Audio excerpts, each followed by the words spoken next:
نحمده ونصلي على رسوله الكريم اما بعد فاعوذ بالله من الشیطان الرجیم بسم اللہ الرحمن الرحیم رب اشرح لي صدری ويسر لي امری واحلل عقدۃ من لسانی یفقهوا قولی ربنا زدنا علما اللهم فقهنا في الدين اللهم انی اسألک علما نافعا وعملا متقبلا ورزقا طیبا اللهم انفعنا بما علمتنا وعلمنا ما ينفعنا وزدنا علما اللهم انی اعوذ بک من علم لا ينفع ومن قلب لا يخشع ومن نفس لا تشبع ومن دعوة لا يستجاب لها ربی هب لی حکما والحقنی بالصالحین وجعل لی لسان صدق فی الآخرین وجعلنی من ورثة جنة النعیم ولا تخزنی یوم یبعثون۔ السلام علیکم ورحمۃ اللہ وبرکاتہ۔ آج انشاءاللہ ہم اپنا لیسن سٹارٹ کر رہے ہیں سورہ یاسین آیت نمبر 54 سے، ٹھیک ہے، 54 سے ہمارا سٹارٹ ہونا۔ بات ہو رہی تھی کہ قیامت کا دن برپا ہوگا، یہ کفار جو ہیں، یہ جو انکار کر رہے ہیں آخرت کا، اللہ کے رسول کا، تو جب یہ دنیا سے جائیں گے تو انہیں اس دن کا سامنا کرنا پڑے گا۔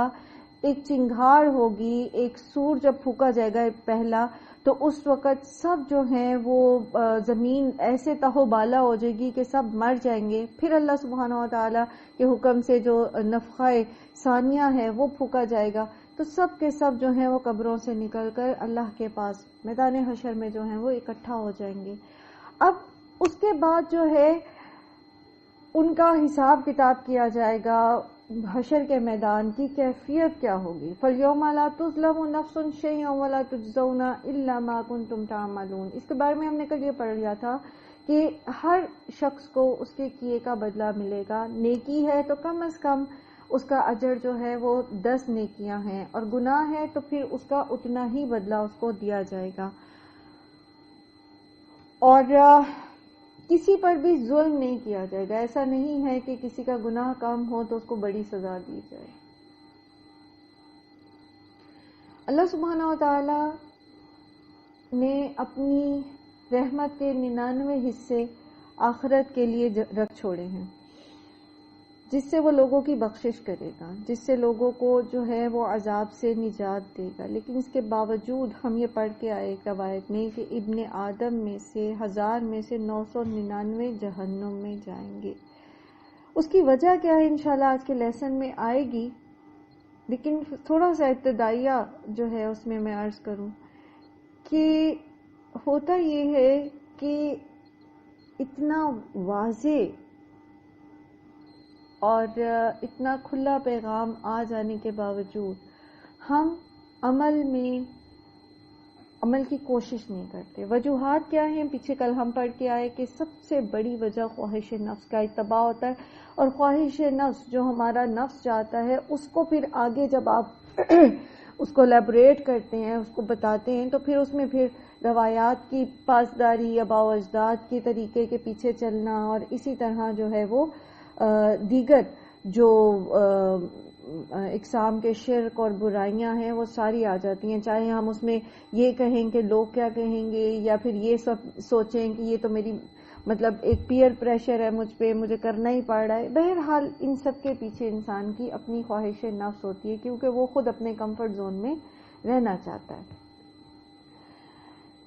تو ہوتا یہ ہے کہ پھر اللہ سبحانہ و تعالیٰ لوگوں کو بہت بڑے پیمانے پر معاف بھی کر دیں گے، بخشش بھی کریں گے ان کی۔ جہنم میں بھیجنے کے بعد ان کو نکال بھی لیا جائے گا مختلف مواقع پر، مختلف لوگوں کی سفارش پر، شفاعت پر، محمد صلی اللہ علیہ وسلم کی شفاعت پر آپ صلی اللہ علیہ وسلم کی امتیوں کو نکالا جائے گا۔ پچھلی امتوں میں سے جو موحد تھے، توحید پرست تھے، گناہ گار تھے، ان کو بھی نکالا جائے گا، حتیٰ کہ ایک رائے کے برابر جس کے دل میں ایمان ہوگا اس کو بھی نکال لیا جائے گا باہر۔ لیکن اس کے باوجود اتنی بڑی تعداد جہنم میں رہے گی، تو کتنا ضروری ہے کہ ہم پھر اس چیز پر کانشیس رہیں کہ ہماری خواہش نفس ہمیں کدھر کو لے کے جا رہی ہے۔ بہت سارے ایسے کام جس میں ہم اپنے آپ کو جسٹیفیکیشن دیتے رہتے ہیں. اللہ رحم کرے ہم پر. وہ جسٹیفیکیشن ویلڈ نہیں ہوتی. تو میں ہمیشہ یہ کہتی ہوں کہ ہمیں دوسروں کا نہیں، اپنا محاسبہ بہت کڑا کرنا چاہیے. اپنے محاسبے میں ہمیں اپنے آپ کو چھوٹ نہیں دینی چاہیے.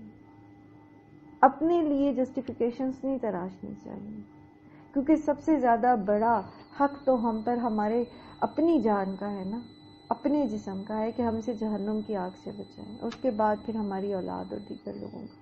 تو اپنا محاسبہ بہت کڑا کرنے کی ضرورت ہے. اللہ تو ظلم نہیں کرتا بندوں پر، بندے خود ایسے کام کرتے ہیں کہ آخرت میں ان کے لیے جو ہے وہ سزا ہو. اس دن پھر اللہ سبحانہ و تعالیٰ کیٹیگرائز کر دیں گے لوگوں کو. میدان حشر کے اندر جو مومن ہیں، جو مسلم ہیں، جو صالح ہیں، ہر نبی کی امت میں سے ان کو آسان حساب کر لیا جائے گا. مطلب ان کو حشر کے میدان کی صعوبتیں برداشت نہیں کرنی پڑیں گی. جیسے ایک روایت میں آتا ہے نا کہ نبی صلی اللہ علیہ وسلم نے فرمایا میری امت کے جو مفلس لوگ ہیں، مساکین ہیں، وہ باقی لوگوں سے جو عمرہ صالحین ہیں، نیک لوگ ہیں، 500 سال پہلے ہی جنت میں پہنچا دیے جائیں گے. پھر اسی طرح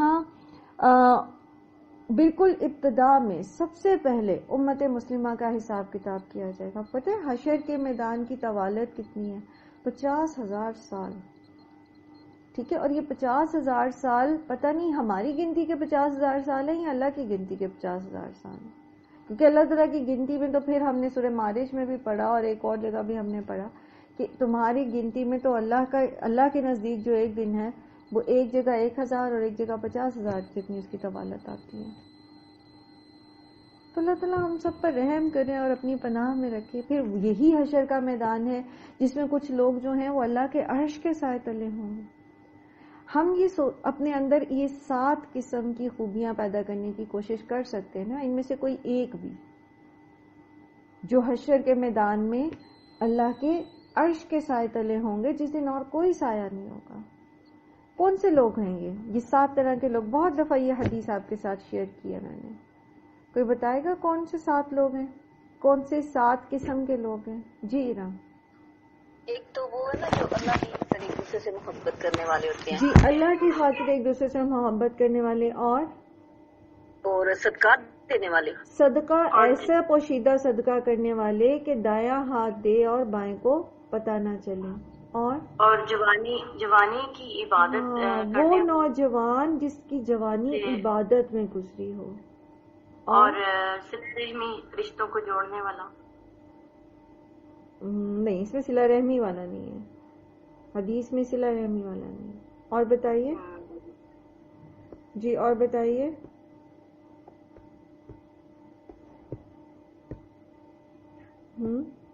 جو اللہ کی رضا کی خاطر لوگوں کو معاف کرتے ہیں. عادل بادشاہ. ہاں جی،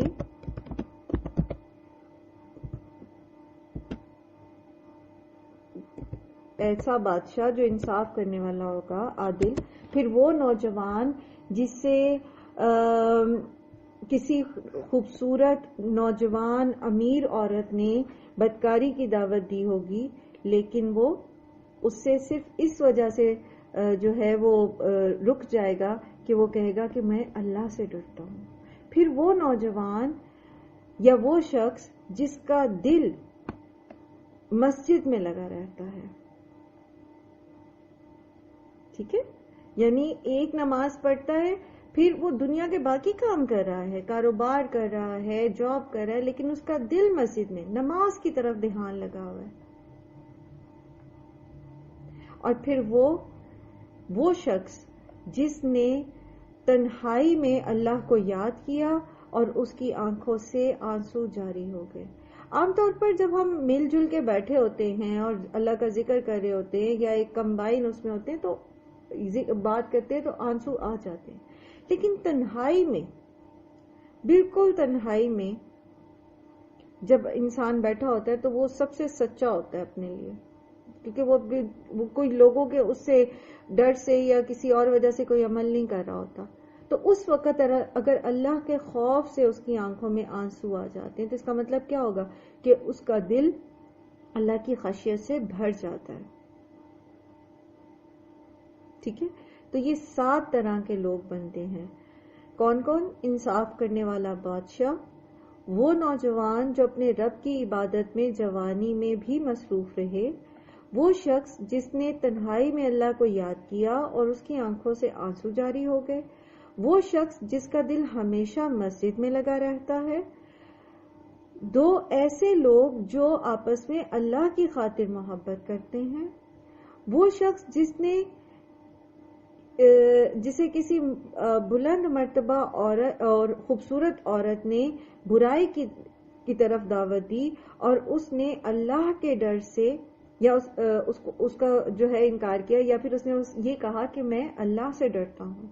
اور ایسا شخص جس نے ایسے چھپ کے صدقہ کیا کہ اس کے دائیں ہاتھ نے صدقہ کیا اور بائیں کو خبر بھی نہ ہوئی، جسے ہی بخاری کی حدیث ہے. ٹھیک ہے. تو حشر کے میدان میں جس وقت کوئی بھی سایہ نہیں ہوگا تو ہم اس کا سایہ پا سکتے ہیں اگر ہم ان 7 لوگوں میں سے کسی کیٹیگری میں اپنے آپ کو کر لیں. ٹھیک ہے. میڈم 2 مس ہو گئے. کون سے 2 مس ہو گئے؟ میڈم ایک تو وہ جو صدقہ دے ایک ہاتھ کو دوسرے کو پتہ نہ چلے، ایک وہ شخص جو تنہائی میں اللہ کے خوف سے ڈرے، اور تیسرا وہ جو شخص جس کا دل ہمیشہ مسجد میں لگا رہے، چوتھا وہ شخص جس کو بلند مرتبہ اور برائی کی دعوت دے لیکن وہ بولے کہ میں اللہ سے ڈرتا ہوں. 2 مس ہو گئے. انصاف کرنے والا بادشاہ اور ایک وہ شخص جس نے اپنی جوانی اللہ کی عبادت میں گزاری. 6 ہو گئے.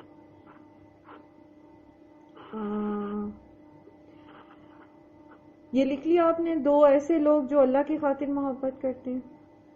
نہیں یہ نہیں ہوتا. وہ شخص جس نے اپنی جوانی اللہ کی خاطر اللہ کی عبادت میں گزاری. اس کے علاوہ پھر حشر کے میدان میں جو نیک اور صالح لوگ ہوں گے ان سے جب ابتدا میں ہی حساب کتاب کیا جائے گا تو اللہ تعالیٰ ان سے آسان حساب کریں گے، انہیں بہت دیر حشر کے میدان میں روک کے نہیں رکھیں گے. اسی طرح حشر کے میدان میں سورہ بقرہ اور سورہ آل عمران اپنے پڑھنے والوں کے اوپر سایہ کریں گے. ٹھیک ہے.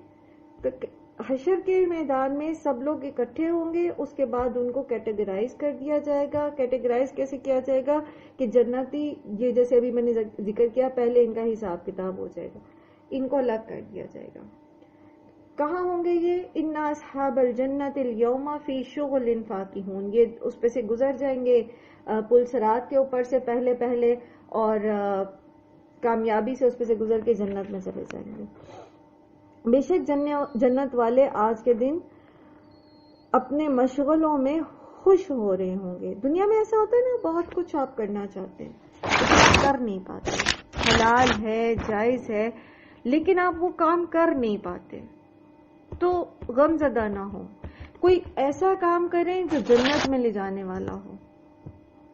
تو آپ یقین رکھیے کہ جنت میں آپ کا جو مشغلہ، جو ہابی آپ کرنا چاہیں گے آپ کو وہ میسر آ جائے. ایک روایت میں نے آپ کے ساتھ پہلے بھی شیئر کی تھی کہ ایک کسان جس کو کھیتی لگانے کا شوق ہوگا وہ اللہ تعالیٰ سے اس چیز کی خواہش کرے گا، اظہار کرے گا، تو اللہ تعالیٰ اس کے لیے اس کا انتظام کر دیں گے اور پھر اس میں اس کو مشقت بھی نہیں اٹھانی پڑے گی اور وہ بیج ڈالے گا اور کھیت تیار ہو جائے گا اور پھر وہ اس کا پھل کاٹے گا تو اس کو سینس آف سیٹسفیکشن بھی ملے گی. اسی طرح جو اولاد چاہیں گے، جس عمر کی اولاد چاہیں گے، تو وہ ایک گھڑی پل میں سارے پروسیس کمپلیٹ ہو کے تو وہ اس ایج کا بچہ ان کے پاس آ جائے گا. یہ ہم صرف سوچ ہی سکتے ہیں، لیکن جنت میں یہ سب کچھ ہوگا. تو آج اگر ہمیں کمپرومائز کرنا پڑتا ہے کسی اپنی خواہش پر، وہ خواہشیں کیسی ہوتی ہیں؟ وہ شاعر کہتے ہیں نا کہ ہزاروں خواہشیں ایسی کہ ہر خواہش پہ دم نکلے. تو یہ ضروری تو نہیں ہوتا نا کہ ہر دفعہ آپ کی خواہش جو ہے وہ غلط ہی ہو، یا یہ کہ آپ کی خواہش جائز نہیں ہے. موسٹلی ہماری جو خواہشات ہوتی ہیں وہ حلال اور جائز کے اس میں آتی ہیں، لیکن کچھ چیزیں ایسی بھی ہیں جو دنیا میں اللہ تعالیٰ نے حرام کر دی، اور دنیا میں ان سے جب انسان بچے گا تو جنت میں وہ بھی اس کو ملیں گی. جیسے شراب، دنیا کی شراب حرام ہے، اور اگر کوئی انسان اللہ کے ڈر سے اس چیز کو سے بچتا ہے، شراب نوشی سے بچتا ہے صرف اس لیے کہ یہ حرام ہے، تو اللہ تعالیٰ اس کو جنت میں شراب پلوائیں گے. اور وہ شراب کیسی ہوگی؟ یہ دنیا کی شراب تو بد ذائقہ ہوتی ہے اور نقصان دہ ہوتی ہے، وہ نہ بد ذائقہ ہوگی اور نہ نقصان دہ ہوگی. وختامہ مسک، مسک جو سب سے بہترین خوشبو ہے زمین کے اوپر، اس کی مہر اس کے اوپر لگی ہوگی، سیل بند، پیکڈ. آپ کے لیے تو شاید شراب نوشی کی بات آپ کو لگتا ہوگا اس سے بچنا کون سا مشکل کام ہے، شراب پینے سے بچنا کون سا مشکل کام ہے. لیکن جو لوگ ایسے ملکوں میں رہتے ہیں جہاں ان کے ارد گرد ایسے ماحول ہیں، ان کے فرینڈس جو ہیں نان مسلم وہ شراب نوشی کرتے ہیں، ان کو ایسی پارٹیز میں بلایا جاتا ہے جہاں پر ایز اے ڈرنک جو ہے وہ رکھی ہوئی بھی ہوتی ہے، جہاں وہ گروسری کرنے جاتے ہیں تو جہاں وہ اپنی کوک یا اسپرائٹ یا پیپسی ٹائپ چیزیں اپنے سافٹ ڈرنکس اٹھاتے ہیں، وہاں شراب کی بوتلیں بھی پڑی ہوتی ہیں. ان کے لیے بہت بڑی آزمائش ہے یہ کہ وہ خود کو اور اپنے بچوں کو اس چیز سے بچا کے رکھیں. اسی طرح بہت ساری آپ دیکھتے ہیں کہ دنیا میں ایسا ہوتا ہے کہ کچھ ایسے جذبات انسان کے اندر پیدا ہوتے ہیں، ایک ایج ہوتی ہے ایسی جس میں صنف مخالف کی طرف جذبات پیدا ہوتے ہیں. اب اگر انسان اپنے آپ کو کسی بھی ایسی چھپی دوستی سے روکتا ہے اور اپنے آپ کو یہ چیز ریئلائز کراتا ہے کہ یہ حلال میں نہیں ہے، تو آپ دیکھیے کہ اللہ سبحانہ و تعالیٰ نے کس طرح پھر جنت میں ازواج مطہرہ اور اسی طرح حوریں ہیں، اسی طرح عورتوں کے لیے صالح ازواج کا ذکر آیا. دنیا میں اگر کسی کی شادی نہیں ہوتی ہے، کسی عورت کی، کسی لڑکی کی، اور وہ نیک ہے اور اس نے اپنی پاکیزگی کی حفاظت کی ہے، تو جنت میں اللہ سبحانہ و تعالیٰ اس کو نیک اور صالح زوج سے ملا دیں گے. تو جنت میں کہیں کوئی محرومی نہیں ہوگی کسی قسم کی بھی. اور شغل مطلب آپ کی ہابیز. بہت دفعہ ایسا ہوتا ہے کہ آپ قرآن پڑھتے ہیں، پڑھاتے ہیں، سیکھتے ہیں، سکھاتے ہیں، تو بہت سارے ایسے کام جو آپ کرنا چاہتے ہیں آپ ان کے لیے ٹائم سپیئر نہیں کر پاتے. آپ کو پسند ہے وہ کام، آپ کا دل چاہتا ہے وہ کام کرنے کو، لیکن آپ کر نہیں پاتے. تو وہ سب کچھ جو آپ کی زندگی میں رہ گیا کسی بھی وجہ سے، اور آپ نے اس پر اپنے دل سے راضی رہے، رضیت باللہ ربن کرتے رہے، جنت میں وہ سب مواقع آپ کو ملیں گے. جنت میں آپ کے گھر ہوں گے، محل ہوں گے، گھر نہیں ہوں گے، محل ہوں گے.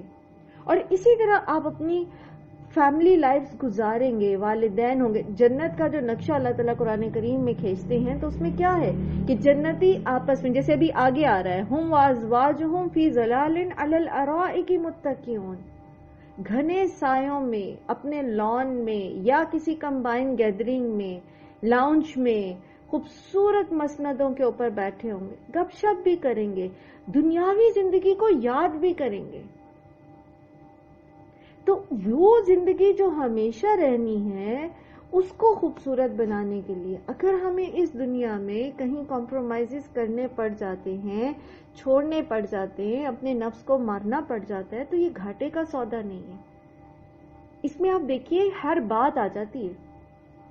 آپ کو ایک بڑے گھر کا شوق ہے، آپ کا گھر چھوٹا ہے، اب آپ کے پاس ریسورسز نہیں ہیں، آپ کے سامنے چارمز ہیں، آپ کے سامنے اٹریکشنز ہیں. آپ بینکس آپ کو کہتے ہیں جی آپ بینک سے لون لے لیں. کوئی آپ سے کہتا ہے کہ جی آپ فلاں جو ہے وہ کسی کوئی کمبائن پراپرٹی ہے آپ اس کو سیل کر دیں یا اس میں سے آپ دوسرے کا حصہ مار لیں. بہت ساری ٹیمپٹیشنز آپ کے سامنے آ جاتی ہیں، لیکن آپ کہتے ہیں نہیں، میں دنیا میں چھوٹے گھر میں گزارا کر لوں گی، یا دنیا میں میں کرائے کے مکان پہ رہ لوں گی، نہ میں سود پہ قرضہ لوں گی، نہ میں کسی کا حق ماروں گی، نہ میں کوئی اور انفیئر مین یوز کروں گی، نہ میں اپنے شوہر کو اس طرح اس چیز کی خواہش میں تنگ کروں کہ وہ رشوت لینا شروع کر دے یا وہ انفیئر مین یوز کرنا شروع کر دے. تو یہ جو آپ کا اپنے نفس کو سمجھانا ہے، یہ جو آپ کا اپنی ضرورت کے اوپر، جائز ضرورت ہے، بالکل جائز حاجت ہے، اپنا گھر یا کشادہ گھر، اس کی خواہش غلط نہیں ہے. ہاں دعائیں آپ بہت کریں اور حرام سے اپنے آپ کو روک کے رکھیں، تو یقین کیجئے اول تو اللہ تعالیٰ آپ کو دنیا میں ہی دیں گے. لیکن اگر اللہ تعالیٰ نے آپ کی تقدیر میں وہ چیز نہیں لکھی تو جنت میں آپ کو وہ اس سے کہیں زیادہ خوبصورت اور کشادہ ملے گا جو آپ نے دنیا میں سوچا ہوگا. مشکل بہت ہے، میں یہ نہیں کہتی کہ یہ مشکل نہیں ہے. ایک چھوٹی سی خواہش نفس جو ہے نا، جب انسان کو کسی طرف ابھارنے لگتی ہے، کسی طرف دھکیلنے لگتی ہے، تو سم ٹائم آپ لٹرلی اپنے آپ کو محسوس کرتے ہیں کہ آپ کو پش کیا جا رہا ہے اس طرف. آپ کا دل ہمکتا ہے، وہ آپ کو جسٹیفیکیشنز دیتا ہے، آپ کو لوگ جو ہیں وہ مائل کرتے ہیں، آپ کو میڈیا مائل کرتا ہے، کہیں کسی طرح پش ملتی ہے. ایجز ڈفرینٹ ایجز کی یہ پشز جو ہیں یہ ڈفرینٹ ہے. یہ پش جو 18 ایئر کی لڑکی کو ملے گی، 20 ایئر کی لڑکی کو ملے گی، obviously وہ ایک 40 سال 50 سال کی عورت اس کو محسوس نہیں کر سکتی. لیکن جو 40 اور 50 سال کی عورت کے ٹیمپٹیشنز ہیں وہ 18 یا 20 سال کی لڑکی کے نہیں ہوں گے. لیکن روٹ پیچھے یہ ہے کہ جو نفس آپ ہمیں بہکا رہا ہے، ہم نے اس کو قابو میں رکھنا، پھر ہمیں یہ جنت ملے گی، پھر ہم وہاں جو چاہیں گے وہ ہمیں ملے گا. لہم فیہا فاکہۃ ولہم ما یدعون، پھل ہوں گے اور جو وہ طلب کریں گے، جو وہ چاہیں گے. دنیا میں آپ کے پاس لمیٹڈ ہو سکتا ہے، گنتی کا ہو سکتا ہے، آپ کو حساب کتاب کرنا پڑتا ہے، آپ کو جمع تفریق کرنی پڑتی ہے، لیکن وہاں پر کوئی کمی نہیں ہوگی. سب سے آخری شخص جو جہنم سے نکال کر جنت میں داخل کیا جائے گا، اس کو بھی اس زمین بھر سلطنت کی 3 گنا دیا جائے گا. So let's prepare for eternal life. یہاں کی محرومیاں محدود ہیں، کتنا عرصہ جی لیں گے ہم، لیکن وہ زندگی ہمیشگی کی ہے. اگر واقعی ہمارا آخرت پر ایمان ہے جیسا کہ ایمان ہونا چاہیے، تو وہ پھر کیا ہے کہ آخرت کی زندگی ہمیشگی کی ہے، دائمی زندگی. تو پھر پریپیئر کس کے لیے کرنا ہے؟ ہمیشگی کی زندگی کے لیے. پھر اس دنیا میں جو تھوڑا بہت کمپرومائزز کرنے پڑتے ہیں، جو ہمیں ہمارے ساتھ مطلب ہمیں چھوڑنی پڑتی ہیں چیزیں، تو کوئی غم نہیں. جی عروج، آپ نے ہینڈ ریز کیا ہوا کافی دیر سے. جی کہیے. میں نے پوچھنا تھا کہ اگر بہت سی خواہشات ایسی ہوتی ہیں کہ وہ بندہ اپنی نہیں پوری کر سکتا، حرام ہے بندہ وہ نہیں پوری کرتا، لیکن اگر کسی کو کپڑوں کا شوق ہو، کپڑے لینے کا، تو اگر وہ اپنی پاکٹ منی سے کپڑے لے لے تو اس میں کوئی گناہ تو نہیں ہے؟ مطلب کوئی حرج نہیں ہے. اچھا پہننا اور خاص طور پر خواتین کا بننا سنورنا. اب اس میں آپ نے یہ دیکھنا ہے کہ حلال کیا ہے اور حرام کیا ہے.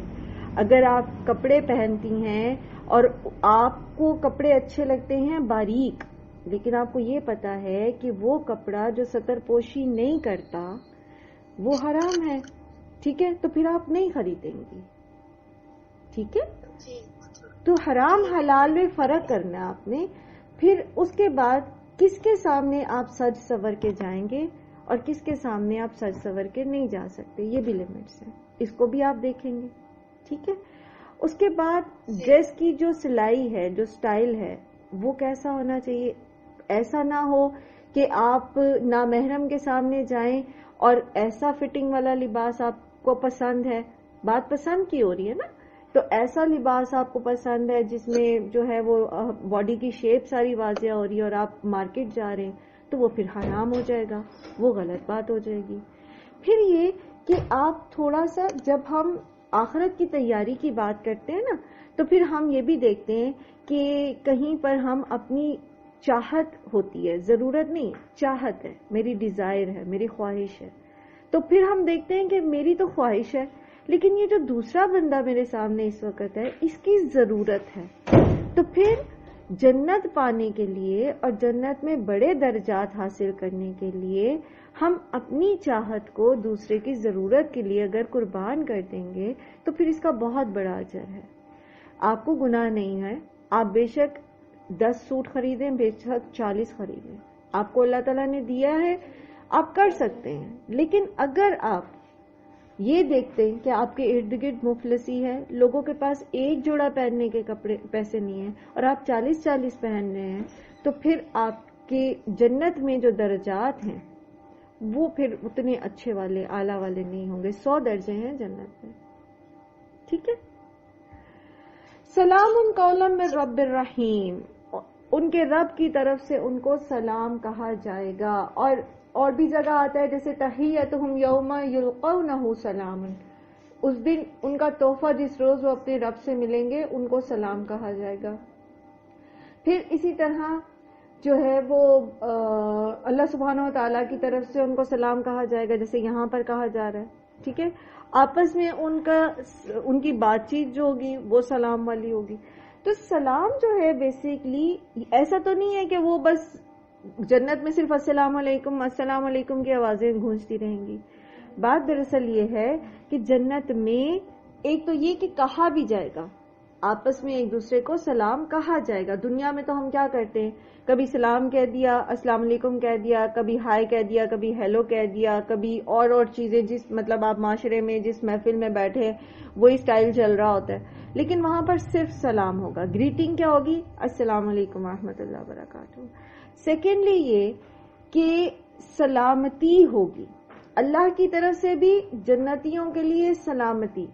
اللہ تعالیٰ ان کو بتا دیں گے کہ آج کے بعد میں تم سے ناراض نہیں ہوں گا. دنیا میں ہمارا سب سے بڑا خوف کیا ہوتا ہے جب ہم قرآن پڑھتے ہیں کہ اللہ تعالیٰ مجھ سے ناراض نہ ہو جائے، ہے نا. سب سے بڑا غم آخرت کا غم ہوتا ہے، کہیں میرے اعمال ضائع نہ ہو جائے، میں کہیں اللہ تعالیٰ کو میری کوئی بات، میرا کوئی عمل خفا نہ کر دے کہ میری نیکیاں ضائع ہو جائیں. یہی ہوتا ہے نا، سب سے بڑی جو ہماری پریشانی ہوتی ہے وہ یہی ہوتی ہے. لیکن جنت میں جب ہم چلے جائیں گے تو پھر اللہ سبحانہ و تعالی ہمیں صاف صاف کہہ دیں گے کہ بس آج کے بعد میں تم سے کبھی ناراض نہیں ہوں گا. پھر وہاں آپ جو چاہیں گے کر سکیں گے. اور مزے کی بات یہ ہے کہ جنت ایک ایسا سمجھ لیجئے محلہ ہوگا، آپ کا ایسا شہر ہوگا، آپ کا ایسا واللہ عالم اللہ تعالیٰ نے وہاں پر کس طرح کی ڈویژنز کی ہوں. 100 درجے ہیں بہرحال جنت کے. وہاں پر کچھ بھی برائی نہیں ہوگی، خرابی نہیں ہوگی. ہمارے اندر بھی کوئی بھی برائی کرنے کا جذبہ نہیں ہوگا، تو وہاں خرابی ہوگی نہیں. وہاں سلامتی ہی سلامتی ہوگی، خوبصورتی ہی خوبصورتی ہوگی. اچھا، جب میں بچپن میں یہ پڑھتی تھی نا، بچپن میں اور ٹین ایج میں جنت کے، تو مجھے یہ لگتا تھا کہ یہ مناٹنس نہیں ہو جائے گی جنت میں، ہم بور نہیں ہو جائیں گے. کیونکہ ایک ایج ایسی ہوتی نا جب انسان کے اندر بڑا ایک ولولہ ہوتا ہے، وہ ڈفرینٹ کام کرنا چاہتا ہے، کچھ ڈفرینٹ کرنا چاہتا ہے. تو میرے ذہن میں آتا تھا کہ کیا وہاں پر مناٹنی نہیں آ جائے گی. آپ کے ذہن میں ہماری کلاس میں کون کون سی ہیں چھوٹے ایج کی بچی؟ یشوا ہے اس وقت کلاس میں، مجھے ان کی آواز سے لگتا ہے کہ وہ تھوڑا ینگ بچہ ہے. جی ہے یشوا؟ نہیں ہے، یشوا چلی گئی ہیں، شاید سے تجوید پڑھتی ہیں. چلیں عروج آپ بتائیے. کلاس میں ہے ٹیچر. جی میم. ہاں جی عروج آپ بتائیے، جنت کے بارے میں جب آپ پڑھتی ہیں تو کیا آپ کو کبھی ایسا لگتا ہے کہ وہاں پر اگر سب امن سلامتی اور سب ایسا ہی ہوگا تو کچھ بورنگ ہو جائے گا؟ کسی نے ایسا محسوس کیا؟ کٹ رہی ہے آواز. چلیں ٹھیک ہے. باقی کوئی اور بتانا چاہے گا اپنی فیلنگ اس بارے میں؟ اچھا، میرے نا بچے مجھ سے پوچھتے ہیں، ہم جب بھی کبھی تذکرہ کرتے ہیں تو وہ یہ کوشچن اور ہر بار ہی پوچھ لیتے ہیں کہ ماما اتنی لمبی لائف ہوگی آپ کہنے ڈیتھ نہیں ہوگی، اتنا لمبا اتنا تو ہم بور نہیں ہو جائیں گے ڈیلی ایک ہی کام کریں گے؟ تو میں تو انہیں آگے سے کہتی ہوں دنیا میں آپ بور ہوتے ہو؟ دنیا میں کیا آپ کا دل ہوتا ہے کہ آپ کا یہی دل ہے نا کہ میں ابھی اور بھی زندہ رہوں اور بھی جیوں؟ تو سب نے کہا ہاں. لیکن کسی کا دل ہوتا ہے کہ ابھی سے ڈیتھ ہو جائے، وہاں پہ پھر کیسے وہ ہوگی؟ لیکن وہی بات ہے کہ ہم انہیں بس یہ چیزیں بتا سکتے ہیں. قائل دیکھیے کرنا اصل میں بورنگ، سمجھ آ رہی تھی. ہاں بورڈم جو ہے نا، بورڈم جو ہے یہ نیگیٹیوٹی ہے نا. تو جنت میں جیسے فرشتوں کے اندر اللہ تعالیٰ نے کچھ حسیات نہیں نہ ڈالی، ایسے جو نیگیٹو جذبات ہیں نا جتنے بھی، وہ حسیات ہی نہیں ہوں گی. اور پھر یہ کہ سینس آف سیٹسفیکشن ملے گی. دنیا میں بھی آپ سم ٹائم آپ چاہتے ہیں نا کہ آپ کوئی ایسا کام کریں کہ آپ خوش ہو جائیں. ہوتا ہے نا بعض لوگوں کو کھانا پکانے کا شوق ہوتا ہے، تو وہ جب کھانا پکاتے ہیں بہت اچھا سا پکاتے ہیں پھر وہ خوش ہو جاتے ہیں، لیکن وہ خوشی عارضی ہوتی ہے. جنت میں سینس آف سیٹسفیکشن ملے گی آپ کو. آپ جو بھی کام کرنا چاہیں گے، جیسا بھی کرنا چاہیں گے، تو وہ آپ ایسا نہیں ہوگا کہ آپ ایک دفعہ کریں گے اور اگلی دفعہ آپ کو وہ مناٹنی آ جائے گی، بلکہ اس کی لذت بڑھ جائے گی. جیسے اس جنت کے پھلوں کے بارے میں آتا ہے کہ ہر بار اس کا ذائقہ مختلف ہوگا، ہر بار اور ہی قسم کا ذائقہ ہوگا. دنیا میں تو اللہ تعالیٰ نے ہمیں لمیٹڈ دیا ہے نا، ٹیسٹ برڈز ہمارے لمیٹڈ ہیں، ہم چند ذائقے اور چند رنگ اور چند چیزیں پہچان سکتے ہیں. لیکن جنت میں تو پھر اللہ سبحانہ تعالیٰ ان سب چیزوں کو بڑھا دیں گے، اچھائیوں کو بڑھا دیں گے اور برائیاں اور نیگیٹیوٹی ختم ہو جائے گی. جی عروج. ٹیچر میں یہ کہہ رہی تھی کہ ادھر نا حلال چیزیں اتنی نہیں نا ملتی، حلال چیزیں، حلال ریسٹورینٹ نہیں ہے. تو وہ جب جائیں تو خوشبو کافی پھیلتی ہوتی ہے نا، تو دل کافی کرتا ہے. تو پھر میں اپنے ہسبینڈ سے کہتی ہوں چلے ادھر نہیں تو اللہ پاک جنت میں ہمیں یہ چیز دیں گے. بالکل دیں گے. جنت میں آپ کے لیے ریسٹورینٹس تیار ہوں گے، فکر ہی نہ کریں. اللہ تعالیٰ ہمیں جنت میں لے جائیں بس. یہ دعا کریں کہ اللہ تعالیٰ ہم لوگوں کو جنتی بنا دیں، ہم سے ایسے کام کرا لیں، ہم سے راضی ہو جائے، ہماری خطائیں معاف کر دیں اللہ تعالیٰ. تو جنت میں پھر سب کچھ دیکھو. بہت ساری چیزیں ایسی ہوتی ہیں آپ کا دل کرتا ہے، آپ وہ جائز بھی ہیں، لیکن آپ کو پتہ ہے کہ یہاں پر یہ چیز ایسے ہونی نہیں چاہیے، اللہ تعالیٰ کو پسند نہیں، اور آپ وہ چھوڑ دیتے. جیسے آرائش اور زیبائش ہے، عورت کا حق ہے. اللہ تعالیٰ نے عورت کے اندر اس چیز کی رکھی ہے خواہش کہ وہ خوبصورت دکھے، وہ آرائش کرے، وہ زیور پہنے، وہ میک اپ کرے. لیکن آپ دیکھیں آپ بعض اوقات آپ کا فیملی کا سسٹم ایسا ہوتا ہے کمبائن فیملی کہ آپ اپنے ہسبینڈ کے لیے بھی نہیں تیار ہو سکتے، کیونکہ سب دیور جیٹ اکٹھے ہی رہ رہے ہوتے ہیں، تو آپ اس کے اوپر کمپرومائز کرتے ہیں. تو بہت ساری چیزوں سے میں یہی تو بات کر رہی ہوں کہ ہمیں ایک مسلسل ایک چمکھی لڑائی لڑنی پڑتی ہے شیطان کے خلاف، نفس کے خلاف. اور اس میں جب کبھی تھکنے لگے نا، اور انسان تھکنے لگتا ہے، جب کبھی آپ تھکنے لگے نا تو اپنے آپ کو اس چیز پہ باور کرایا کریں کہ تھوڑا ہے، یہ لڑائی، یہ جنگ تھوڑے عرصے کی ہے، اور اس کے بعد جو انعام ہے وہ بہت ہے، وہ بہت طویل ہے، وہ ہمیشہ رہے گا. جی رقیہ، آپ نے مائکرو فون آن کیا تھا اپنا، کہیے. میم جیسے آپ بتا رہے تھے نا کہ ٹین ایج میں ایسے لگتا تھا کہ جنت ایسی ہوگی، بڑی خوشی ہوتی تھی، شوق ہوتا تھا. تو ایسے تو مطلب شروع ایج میں میں نے بھی کچھ کتابیں پڑھی تھی تو مجھے بہت زیادہ شوق ہوتا تھا جنت کا. لیکن اب شاید ایج کے ساتھ ہر کسی کو ایسا ہوتا ہے، صرف مجھے ہوتا ہے. اب مجھے نا مطلب کبھی ایسا نہیں ہوتا کہ جی ہم جنت میں جائیں گے، ہمیں تو یہ مل جائے گا، ہمیں یہ مل جائے گا. اب سے صرف اللہ سے خوف آتا ہے کہ ہم سے وہ کام نہ ہو جو ہمیں جہنم میں لے جائیں یا جس سے اللہ راضی نہ ہو. فرق ہے نا، ایج کا فرق ہے، تجربات کا فرق ہے. انسان کی نفسیات یہ ہے کہ اس کو ایک وقت میں ایک چیز کی خواہش ہوتی ہے نا، پھر اس کو مل جاتی ہے تو وہ اس سے رج جاتا ہے نا. تو آپ جس ایج میں ہوتے ہیں اس حساب سے آپ کی خواہشات ہوتی ہیں. وہ جب وہ مل جاتی ہیں ساری چیزیں انسان کو، وہ اس کا نفس سیٹسفائی ہو جاتا ہے جب وہ اللہ والا ہوتا ہے، دین والا ہوتا ہے. پھر ہوتا کیا ہے کہ پھر وہ دوسری طرف سوچنا شروع کر دیتا ہے کہ عذاب سے بچت ہو جائے. اب یہ تو مل گیا، یہ تو سیلف سیٹسفیکشن ہو گئی، اب دوسری طرف ہوتا ہے کہ کہیں پکڑ نہ ہو جائے. تو یہ ایج پہ بھی ڈیپینڈ کرتا ہے اور علم پہ بھی ڈیپینڈ کرتا ہے، کمپنی پہ ڈیپینڈ کرتا ہے، ہمارے ارد گرد کیسے لوگ ہیں، وہ کیسی باتیں کرتے ہیں.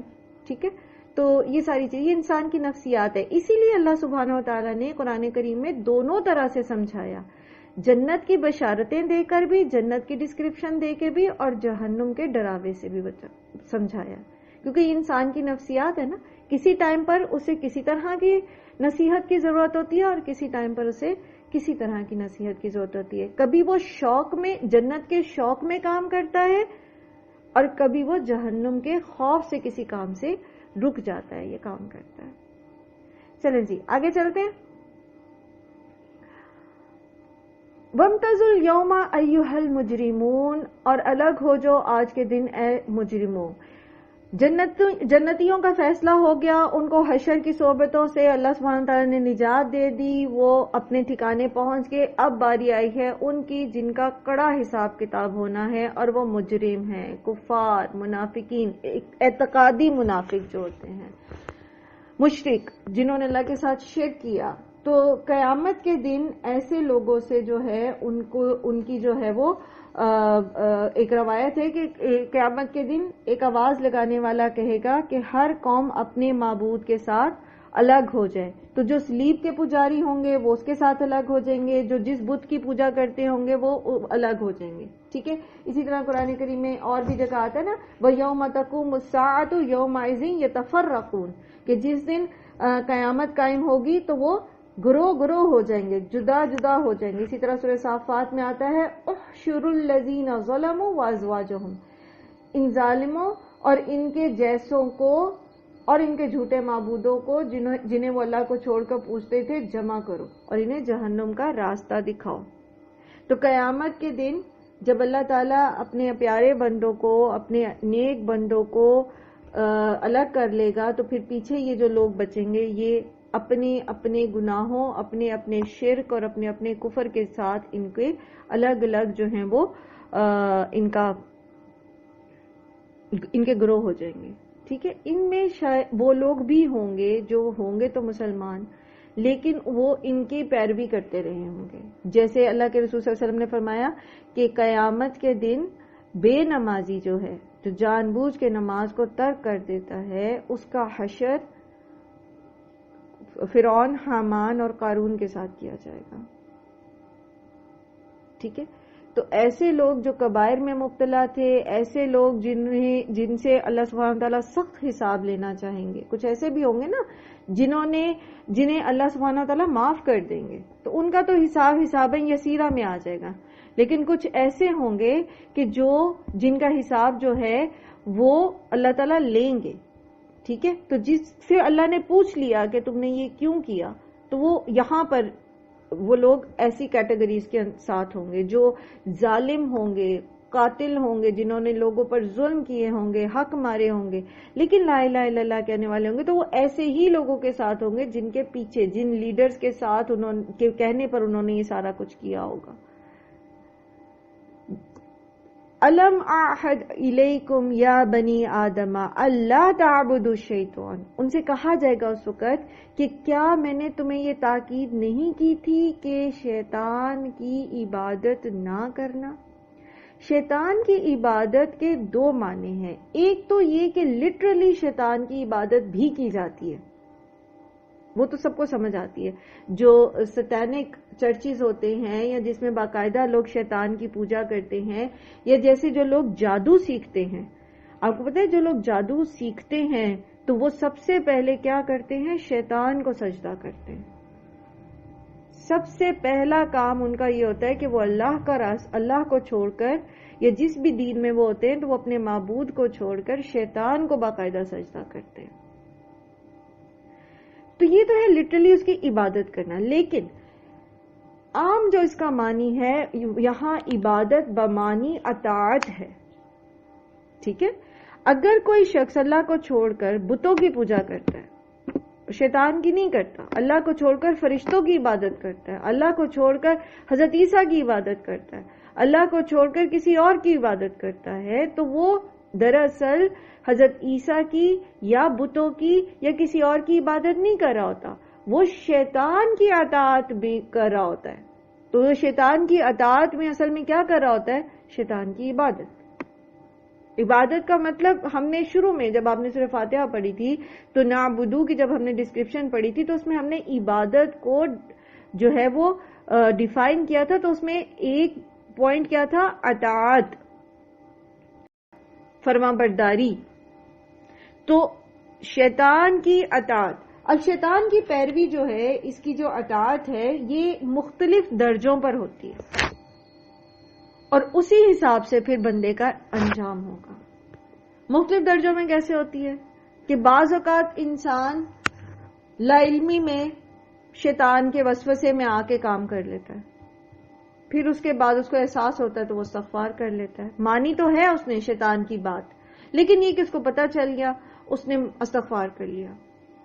پھر یہ کہ بعض اوقات ایسا ہوتا ہے کہ شیطان کی اطاعت تو کرتا ہے لیکن اس کا دل اس میں راضی نہیں ہوتا.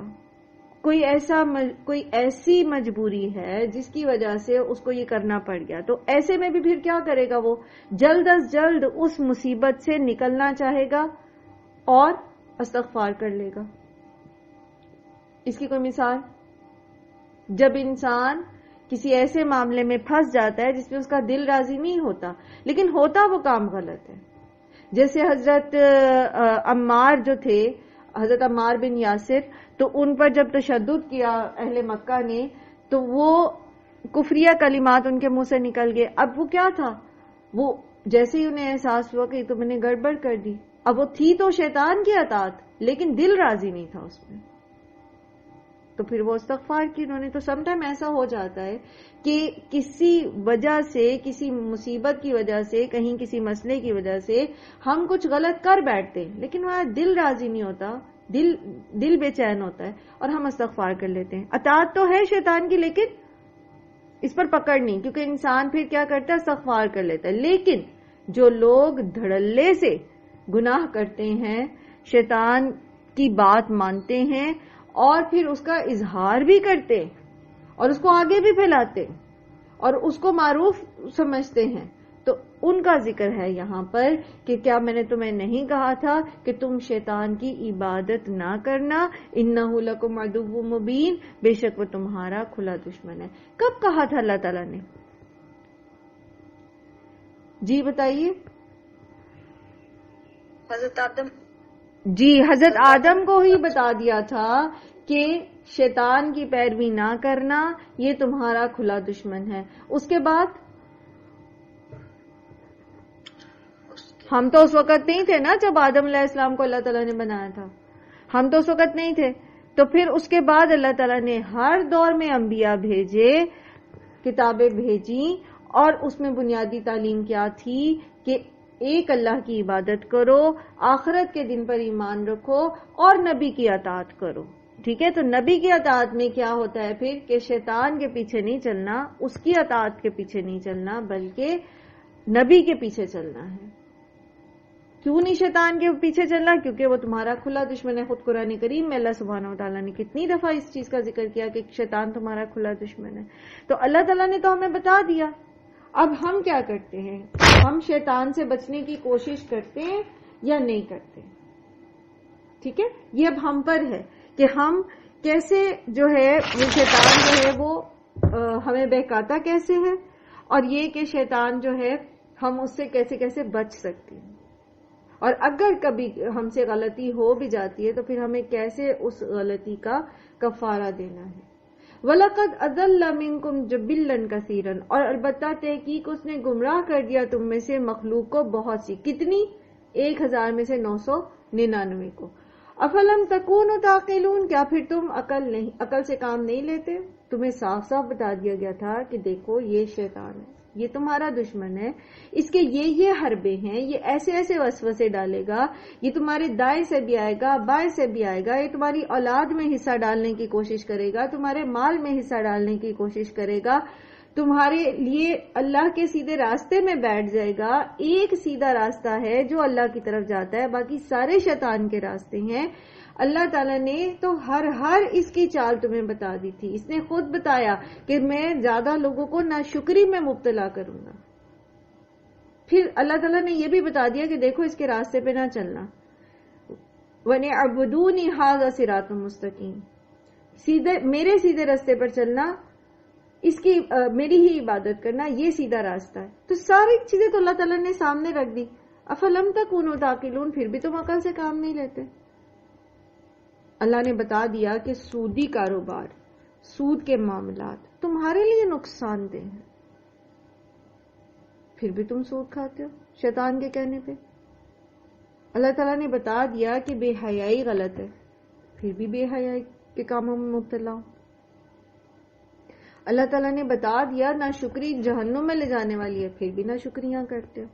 اللہ تعالیٰ نے صاف بتا دیا کہ کیا کیا شرک ہے، اللہ کے رسول صلی اللہ علیہ وسلم نے کھول کھول کے بیان کر دیا، شرک کے خفی بھی بتا دیا اور جو شرک اکبر ہے وہ بھی بتا دیا، ہر چیز بتا دی، پھر بھی اس میں مبتلا ہے۔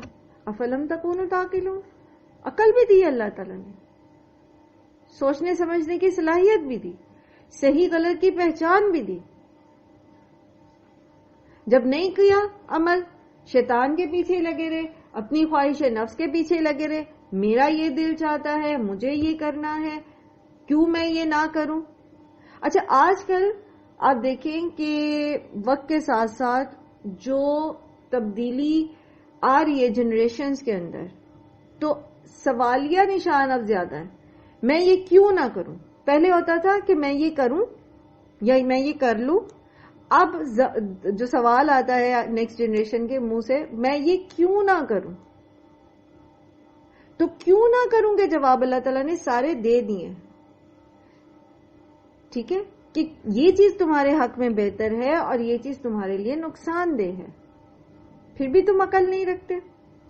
پھر کیا ہوگا، ہذہ جہنم التی کنتم توعدون، جس جہنم کا تم انکار کرتے تھے یہ ہے وہ جہنم، ٹھیک ہے، اصلوها اليوم بما کنتم تکفرون، اب تم اس میں داخل ہو جاؤ اس کفر کی وجہ سے جو تم کرتے تھے۔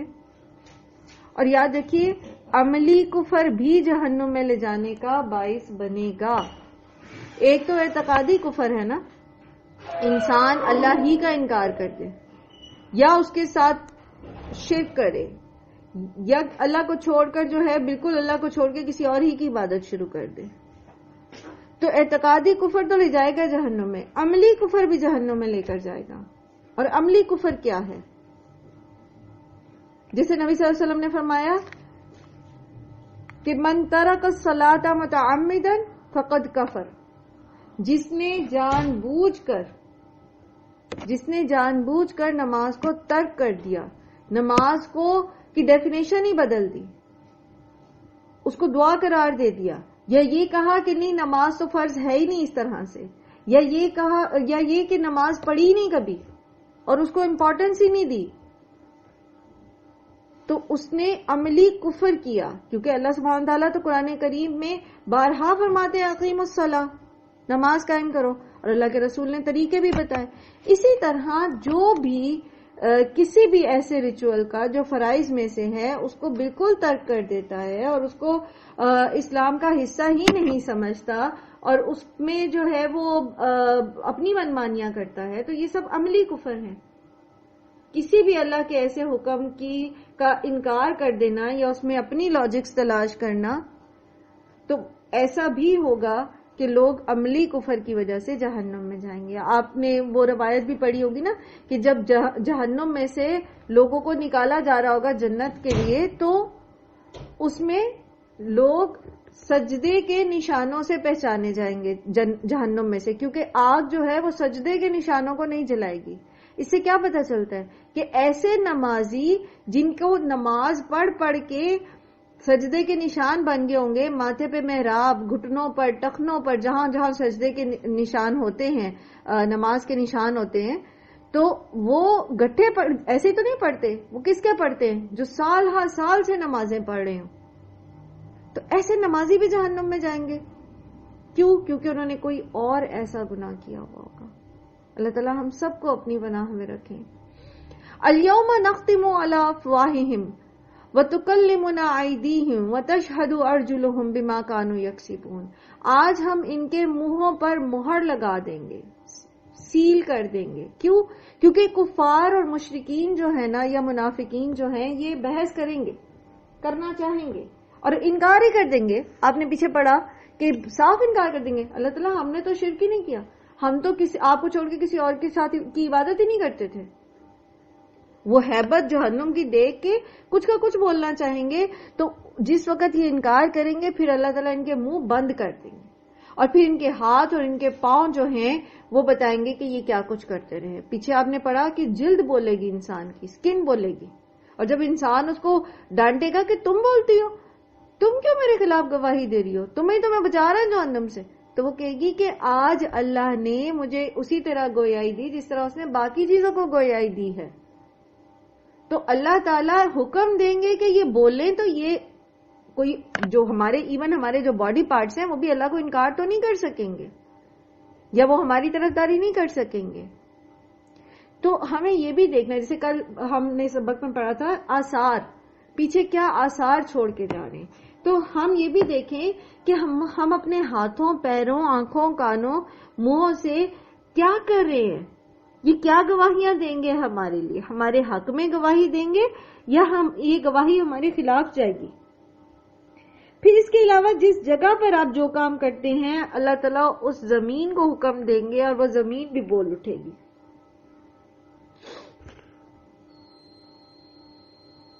جہاں جہاں آپ نے سجدہ کیا ہوگا، آپ مارکیٹ جاتے ہیں، نماز کا وقت ہو جاتا ہے، آپ نے کبھی سوچا بھی نہیں تھا فلان جگہ آپ نماز پڑھیں گے، لیکن آپ نماز پڑھتے ہیں، وہ زمین قیامت کے دن آپ کے حق میں گواہی دے.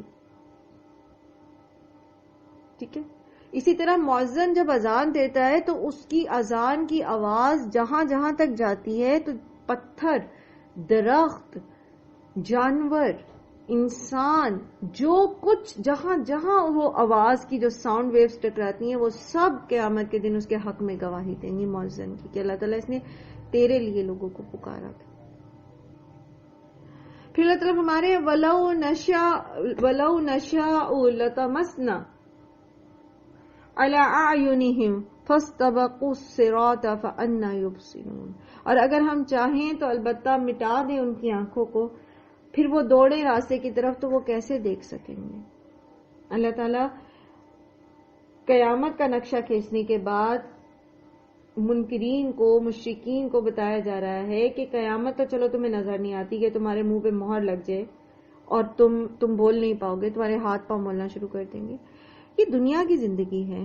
دیکھو ذرا، اگر تمہاری آنکھیں چھین لیں، اگر تمہاری بینائی اللہ تعالیٰ چھین لیں، تو پھر تم کیا کرو گے؟ آپ کو یاد ہوگا ایک مرتبہ میں نے آپ کے ساتھ ایک آڈیو شیئر کی تھی اپنی ایک اسٹوڈنٹ کے بارے میں، جن کو ایسی جو ہے وہ بیماری آنکھوں کی لاحق ہوئی کہ وہ گریجولی نابینا ہوئی.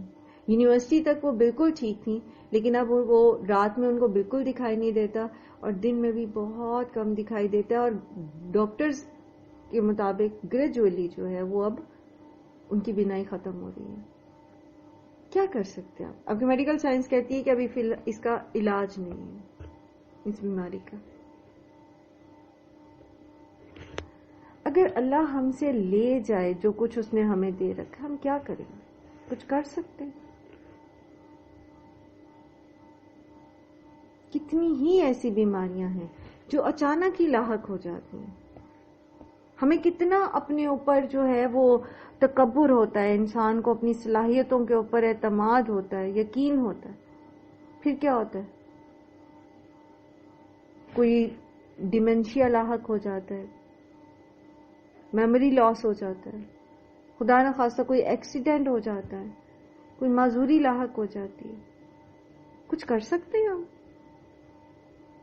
تو یہ چیزیں اللہ تعالیٰ نے، دیکھو دنیا میں بھی تم اللہ کے قابو میں ہو. یہ اور بات ہے کہ اللہ تمہیں مہلت دے رہا ہے، وہ تم سے اس طرح لے نہیں رہا. ہاں دکھاتا ضرور ہے، وہ ہمارے ساتھ نہیں ہو رہا، ہمارے ارد گرد کچھ نہ کچھ ہوتا رہتا ہے. تو ہمیں کیا کہا جا رہا ہے کہ اسی سے سمجھ لو، اسی سے عبرت لے لو، اس سے پہلے کہ خود تم اس میں مبتلا ہو. تو جب دنیا میں تم اللہ کے قابو میں ہو تو قیامت کے دن پھر تم کیسے بھاگ سکو گے؟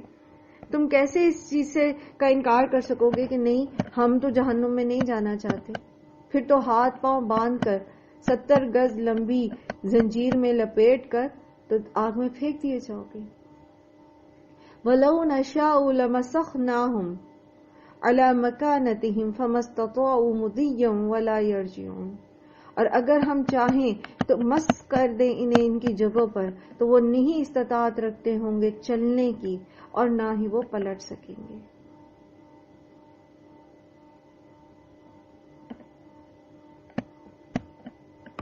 ایسی بیماریاں ہیں، مطلب انسان جسے الزائمر ہے، بہت آپ نے نام سنا ہوگا اس کا. انسان سب کچھ بھول جاتا ہے، حتیٰ کہ اس کے سامنے کھانا رکھا ہوا ہوتا ہے نا تو وہ بھی بھول جاتا ہے کہ یہ روٹی ہے، اس کو منہ میں ڈالنا ہے. وہ 1 منٹ میں 10 دفعہ آپ سے سوال کرے گا آپ کون ہیں، حالانکہ آپ اس کے رشتہ دار ہوتے ہیں یا آپ اس کے دوست ہوتے ہیں. الزائمر کا پیشنٹ کا یہ حال ہو جاتا ہے کہ اپنے بچوں کو بھی نہیں پہچانتے، اپنے آپ کو بھی نہیں پہچانتے. وہ پوچھتے آپ سے میں کون ہوں، پھر آپ بتاتے ہیں، پھر تھوڑی دیر بعد پوچھتے میں کون ہوں. مسخ کر دیں اگر اللہ تعالیٰ، یاد مسخ کر دیں انسان کی، اس کے دماغ اس کو بھلوا دیں، کیا کر لیں گے؟ کچھ کر سکتے؟ ہمیں جو اپنی ڈگریوں کے اوپر کوئی وہ جسے کہتے ہیں نا ایک تکبر ہوتا ہے، اپنے علم کے اوپر، اپنی انٹیلیجنس کے اوپر، اپنے قوت بازو کے اوپر، کہیں پر بھی انسان کی اوقات نہیں ہے کہ وہ کہے کہ میں. اللہ چاہے تو ہمارے دماغ سے محو کر دے. کس چیز پر ہم گھمنڈ کرتے ہیں اور کہتے ہیں کہ میں سب سے اچھا پکا سکتی ہوں، میں سب سے اچھا سی سکتی ہوں، میں سب سے اچھی اپنے بچوں کی تربیت کر سکتی ہوں، میں نے یہ، میں وہ، میں یہ. سب سے پہلے جب انسان اپنے رب کو پہچانتا ہے نا تو اس کے اندر سے میں نکل جاتی ہے، کیونکہ اس کو پتا ہے کہ اس کے رب نے اس کو پیشانی کے بالوں سے تھام رکھا ہے اور وہ قادر مطلق ہے. جو کچھ میرے پاس ہے نا، چاہے وہ میری قابلیت ہے، چاہے وہ میری سوچنے سمجھنے کی صلاحیت ہے، چاہے وہ میرے ہاتھ کا ہنر ہے، چاہے وہ میری شکل و صورت ہے، چاہے وہ گھر ہے جہاں وہ شوہر ہے، وہ بچے ہیں، کچھ بھی میرا نہیں ہے. میں اون نہیں کرتی. ہاں امانتیں ضرور ہیں میرے پاس، میں اون کچھ نہیں کرتی. تو انسان کو اپنی اوقات سمجھ آ جاتی ہے، پھر وہ اللہ کی نافرمانی نہیں کرتا. جی نائمہ آپ نے ہینڈ ریز کیا تھا. جی میم میں یہ بتا رہی تھی کہ جیسے کل ہماری ممانی کی ڈیتھ ہوئی ہے تو ان کے ہمارے ماموں بھی ابھی حیات ہیں، تو ان کی پوزیشن ایسی ہوئی ہے کہ ان کو سب بتاتے تھے کہ کیا ہوا آپ کے گھر میں اتنے لوگ جمع ہیں، تو انہیں کچھ نہیں پتا تھا. تو اتنا ترس آتا تھا کہ ان کی رفیق حیات اس طرح ڈیتھ ہوئی ہے پڑی ہے اور انہیں نہیں پتا. اور بعض کا لگتا تھا کہ جیسے آنکھوں میں آنسو آ گئے ہیں، سن رہے ہیں سمجھ رہے ہیں لیکن بول نہیں پا رہے. ایسا ہوتا ہے نا، وہ میموری سیکنڈز کے لیے واپس آتی ہے پھر ختم ہو جاتی ہے. کچھ انہیں وہ ویسے اپنے آپ کو باور کرانے کی کوشش کرتے. مطلب الزائمر کے ایسے پیشنٹس میں نے دیکھے ہیں. ایسی چیزیں آپ بھی گوگل کر لیں. آج کل تو آپ کے عبرت حاصل کرنا چاہیں تو وہ بھی آپ کر سکتے ہیں، جو کچھ حاصل کرنا چاہیں آپ سیکنڈز میں کر سکتے ہیں. الزائمر لکھیں اور اس پہ سرچ کریں، یوٹیوب پہ چلے جائیں، آپ کو بہت سارے ایسے لوگ یا ان کی احوال بتانے والے لوگوں کے انٹرویوز مل جائیں گے کہ یہ پیشنٹ جو ہیں وہ کس طرح کے ہو جاتے ہیں. تو بات دراصل یہ ہے نا، یہی بات ایک بات جو اور بات ہے وہ یہ کہ یہ جیسے آگے بھی ہے نا، وَمَن نُعَمِّرْهُ نُنَكِّسْهُ فِي الْخَلْقِ، کہ وہ لوگ جنہیں ہم عمر دیتے ہیں اور الٹا دیتے ہیں انہیں ساخت میں، یعنی ارذل العمر کی طرف لے جاتے ہیں. دنیا میں انسان پیدا ہوتا ہے اور جوان ہوتا ہے نا جب، تو 40 50 55 سال تک، کچھ لوگوں 60 سال تک جنہوں نے ایک اچھی ہیلدی لائف گزاری ہوتی ہے، اپنے آپ کو چست رکھا ہوا ہوتا ہے، تو وہ اس 60 65 سال تک ایک ایکٹیو لائف گزارتے ہیں اور وہ سمجھتے ہیں کہ وہ کچھ کر سکتے ہیں. مطلب ان کا ایک پوائنٹ آف ویو ہوتا ہے اور وہ سمجھتے ہیں کہ نہیں میری فلسفی آف لائف اور میری سمجھ، اور مطلب وہ اس چیز کو. اس کے بعد دیکھیں وقت کے ساتھ ساتھ جیسے جیسے پھر وہ یہی لوگ بوڑھے ہوتے ہیں اور پھر یہ بالکل ڈیپینڈنٹ ہو جاتے ہیں، بالکل چھوٹے بچوں کی طرح عمر میں الٹ دیتے ہیں. یہ ارذل العمر کیا ہوتی ہے؟ جس میں انسان پھر سے بچے کی طرح ہو جاتا ہے، بچے کی طرح کی اس کی خواہشات ہو جاتی ہیں، بچے کی طرح وہ بیہیو کرنا شروع کر دیتا ہے، بچے کی طرح ہنسنا، بچے کی طرح بولنا. اور بعض اوقات اللہ تعالیٰ اپنی پناہ میں رکھیں، اسی لیے نبی صلی اللہ علیہ وسلم نے اس عمر سے پناہ مانگی. اللہم انی اعوذ بک ان ارد الی ارذل العمر، کہ اللہ تعالیٰ میں آپ کی پناہ لیتا ہوں اس چیز سے کہ مجھے ارذل العمر کی طرف لوٹا دیا جائے، جب میں دوبارہ سے ڈیپینڈنٹ ہو جاؤں دوسروں پر. تو یہ مطلب انسان کو اللہ تعالیٰ ان مثالوں سے سمجھا رہے ہیں کہ آپ کی اپنا آپ کچھ نہیں ہے آپ کے پاس. یہ جتنی قابلیتیں ہیں، یہ جتنی سوچ کے نہج ہے، یہ جتنی آپ کے پاس قوت بازو ہے، یہ صرف اللہ تعالیٰ نے دی آپ کو. تو اب آپ نے اس کو اللہ کی فرما برداری میں لگانا ہے.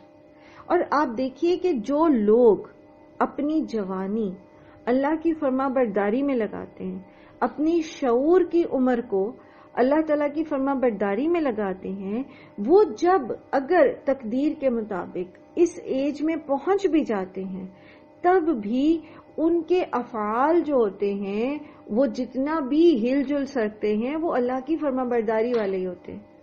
ابھی کچھ سال ایک پہلے کی بات ہے، کسی عرب کنٹری کی میں دیکھ رہی تھی، ویڈیو تھی، تو وہ جو عالم دین تھے 100 کے قریب 95 سے پلس ان کی ایج تھی، بہت ضعیف تھے اور کہتے ہیں کہ انہوں نے اپنی زندگی کے قریباً مطلب 22-25 سال کی عمر سے وہ مسجد میں اذان دے رہے تھے، نماز پڑھاتے تھے، مؤذن تھے اور امام مسجد تھے، اللہ کے دین کا کام کرتے تھے.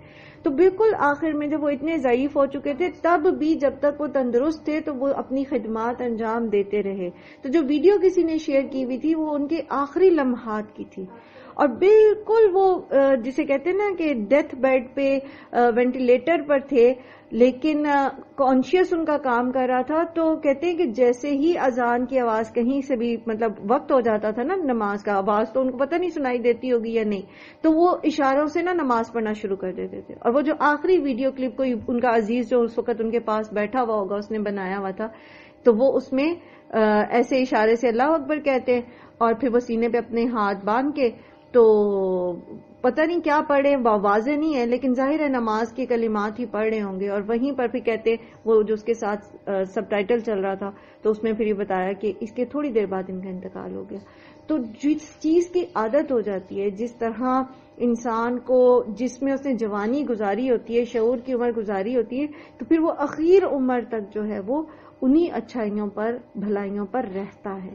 میں نے خود ایسے لوگ دیکھے ہیں جن کی زندگی مساجد میں جا کے نماز پڑھتے ہوئے گزری، وہ بہت بوڑھے ہونے کے باوجود بھی ابھی بھی وہ سارے ان کا اہتمام، باقی کسی کام بات کا یاد رہے یا نہ رہے، نماز کا اہتمام ضرور ہوتا ہے ان کا. تو یہ جو سٹیج ہے، اگر ہم میں سے کسی کی تقدیر میں اللہ سبحانہ و تعالیٰ نے ایسی عمر لکھی ہے تو اس کے لیے بھی تیاری ہمیں آج ہی کرنی ہے، کیونکہ کس کو پتا ہے کہ کتنی زندگی ہے. دعا تو ہم یہی کہتے ہیں کہ اللہ تعالیٰ ارذل العمر سے اپنی پناہ میں رکھیں اور ہمیں ایکٹیولی اللہ کی عبادت کرتے ہوئے اور اللہ کے دین کا کام کرتے ہوئے اور فرما برداری کی حالت میں دنیا سے لے کر جائیں. لیکن اس کے لیے بھی تیاری کانشیسلی انسان کی ہونی چاہیے. فلا یعقلون، پھر کیا وہ عقل نہیں رکھتے؟ کہ دیکھ لو، تم خود دیکھتے ہو کہ تمہارا اپنا اختیار تمہارے اوپر نہیں ہے. تم ہمیشہ جوان نہیں رہ سکتے، تم ہمیشہ قوت والے نہیں رہ سکتے، تم ہمیشہ جو ہے وہ تمہارا دماغ ایک جیسا کام نہیں کر سکتا. وما علمناه الشعر وما ينبغي له. مشرکین مکہ نبی صلی اللہ علیہ وسلم پر الزام لگاتے تھے کہ یہ شاعر ہے. اللہ تعالیٰ فرمانے کہ ہم نے اسے شعر کہنا نہیں سکھایا اور نہ ہی شعر اسے زیب دیتا ہے. یہ جو باتیں ہیں یہ شاعری نہیں ہے. سورہ شعراء میں جیسے آتا ہے کہ کیا میں تمہیں نہ بتاؤں کہ شیاطین کی پیروی کون کرتے ہیں, شیاطین کن پر آ کے القاء کرتے ہیں. شاعر جو ہوتا ہے وہ مختلف وادیوں میں گھومتا پھرتا رہتا ہے. 1 منٹ میں وہ نعت کہہ رہا ہے اگر اللہ ماشاءاللہ. بعض لوگ صرف شاعری بہت اچھے مقاصد کے لیے کرتے ہیں, لیکن عمومی طور پر جو شاعر ہوتے ہیں تو آپ دیکھیں کہ ایک محفل میں وہ نعت کہہ رہے ہیں اور اگلی محفل میں یا کسی نے فرمائش کیا تو وہ کوئی اور ایسا شعر سنا رہے ہیں جسے شیطان کی زبان کہا گیا ہے, جس میں صنف مخالف کی جو ہے وہ ڈسکرپشن ہوتی ہے. تو قرآن شعر و شاعری تو نہیں ہے. ان ہوا الا ذکر و قرآن مبین, یہ تو ایک نصیحت ہے اور قرآن ہے بہت واضح. کھلی نصیحتیں اس کے اندر موجود ہیں. اللہ سبحانہ وتعالیٰ نے واضح کر کے ہر بات بتا دی, صحیح غلط کی نشاندہی کر دی, صحیح اور غلط پر چلنے کا انجام بھی بتا دیا. لِيُنذِرَ مَنْ كَانَ حَيًّا وَيَحِقَّ الْقَوْلُ عَلَى الْكَافِرِينَ, تاکہ وہ اس کو ڈرائیں. یعنی محمد صلی اللہ علیہ وآلہ وسلم کو اللہ سبحانہ وتعالیٰ نے شاعری نہیں سکھائی ہے بلکہ قرآن مبین دیا تاکہ وہ اس کو ڈرائیں جو زندہ ہے. یہاں پر زندہ سے مراد کیا ہے؟ یہاں زندہ سے کیا مراد ہے؟ جو زندہ رہنا چاہتا ہے, یعنی جو صحیح راستے پر چلنا چاہتا ہے. قرآن کریم میں زندہ اور مردہ کی مثال کس سے دی گئی ہے؟ ہدایت یافتہ اور ان لوگوں سے جو مردے بنے ہوئے ہیں, نہ سننا چاہتے ہیں نہ دیکھنا ہی چاہتے ہیں حق کو. تو یہاں پر حین سے مراد کون سا شخص ہے؟ جو حق کو سننا چاہتا ہے, اپنی اصلاح کرنا چاہتا ہے,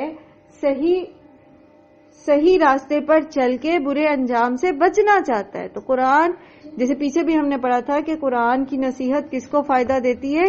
جو نصیحت قبول کرنا چاہتا ہے.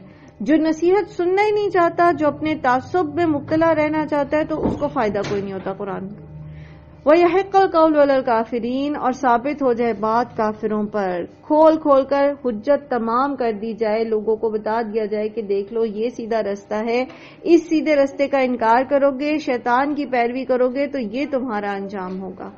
اولم یروا انا خلقنا, اور بھلا کیا نہیں دیکھا انہوں نے کہ ہم نے پیدا کیا, لہم ان کے لیے, مما عملت ایدینا انعاما فہم لہا مالکون, کہ ہم نے ان کے لیے بنائے اپنے ہاتھوں سے مویشی, پھر وہ اس کے مالک ہیں.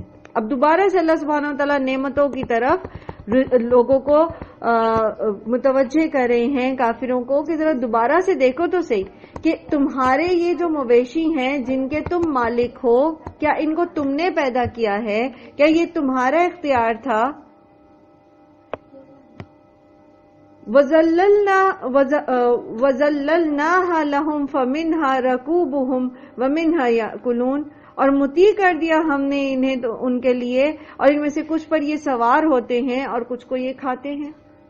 پہلے بھی بہت دفعہ ہم نے اس چیز کو جو ہے وہ سمجھا کہ اللہ سبحانہ وتعالیٰ نے اگر ان مویشیوں کو جو ہمارے, جن کو ہم پالتے ہیں, جن پر ہم سواری کرتے ہیں, جن کو ہم کھاتے ہیں, اگر اللہ تعالیٰ نے ان کو ہمارا مطیع نہ کیا ہو تو ہم ان کو قابو نہیں کر سکتے.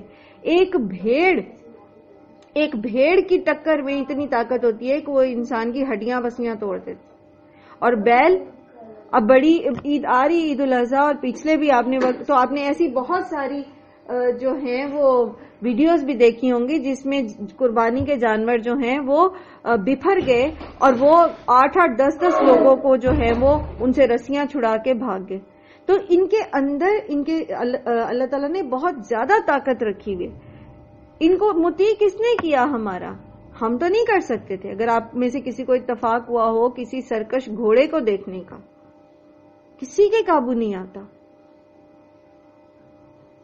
تو انسان جن نعمتوں سے فائدہ اٹھاتا ہے کبھی غور و فکر تو کرے اس بات پر کہ یہ میرے قابو میں آ کیسے گئیں, یہ میرے ہاتھ تک پہنچی کیسی ہیں.